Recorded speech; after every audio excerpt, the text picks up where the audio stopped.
Hello everyone. तर आज आहे ट्रिपचा दिवस 6वा आणि दापोलीमधला दिवस 2रा. सकाळी घावणे आणि चटणीचा नाश्ता करून आमची स्वारी निघाली आहे टेकडीवरच्या गणपतीचं दर्शन घ्यायला. आता सीझन चालू असल्यामुळे इथे गाड्यांचा खूप शॉर्टेज आहे. आम्ही 2 7 सीटर एसी गाड्या पहिलेच बुक करून ठेवल्या. लाडघर समुद्रावर आजूबाजूला नारळाच्या बागा आहेत, त्यामुळे तिथे बऱ्यापैकी सावली आणि थंडगार वारा आहे.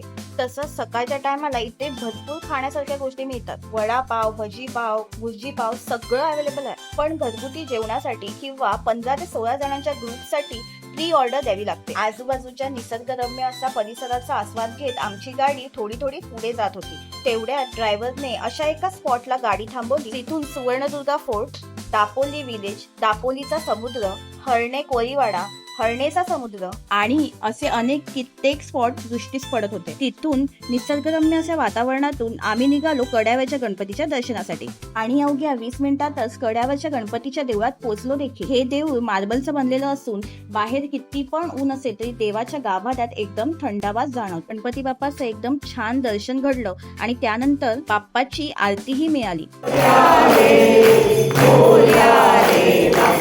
बाप्पाचं दर्शन घेऊन एकदम प्रसन्न वाटत होतं. बाजूला लागूनच असलेल्या शिव मंदिरातही छान दर्शन झालं आणि मग आम्ही चालत निघालो गणपती बाप्पाच्या दापोलीच्या भूमीवरचं पहिलं पाऊल पाहायला. गणपतीच्या मंदिरापासून अवघे 10 मिनिट चालल्यावर मला माझ्या हनुमान बाप्पाचे दर्शन झाले. इतकं नयनरम्य ठिकाणी हे देऊळ आहे, इथून माघारी घरी परत जावंसच वाटत नव्हतं. 5 मिनिटं अजून चालल्यावर आम्ही पोहोचलो गणपती बाप्पाची पावलं असलेल्या देवळात. खरंच किती प्रसन्न आणि सुखद अनुभव होता हा. त्या पावलांकडे बघतच राहावंच वाटत. आणि हे देऊळ पण किती सुंदर ठिकाणी स्थापन झालंय आणि गरमीमुळे इथे उभं राहणंही शक्य होत नव्हतं. हरणेच्या समुद्रावरनं आमची गाडी भूर करून लाडघरला चाललेली. एक चांगलं रेस्टॉरंट बघून आम्ही गाडी जेवणासाठी थांबवली.